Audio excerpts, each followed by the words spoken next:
2 years ago, Southwest Oklahoma farmer James Heap was in big trouble. When we visited him in 2011, the rains weren't coming, his crops were failing, and his bank account was suffering. Every dollar that I don't make is dollars I don't spend that's in the grocery store.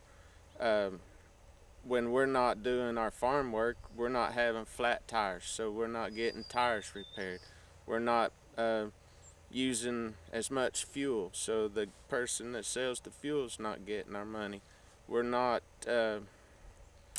having wear and tear on our equipment, so the parts dealer is not selling parts to us. The Heaps and everyone they did business with were in trouble, including Michael Cassidy at the grain elevator. It's, I believe, the worst in recorded history, and we were in exceptional, the highest rating of drought conditions.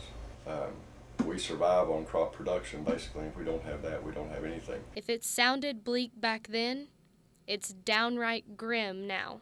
The drought's worse. This time of year, you shouldn't be able to see any dirt in this field. It should be lush green, and the wheat should be about 6 inches tall with cattle grazing on it. But his field is not green, and the cattle are nowhere to be found. Because of the drought and the lack of pastures growing, we've had to sell off about 75% of our cow herd in order to maintain some feed to feed what we have left.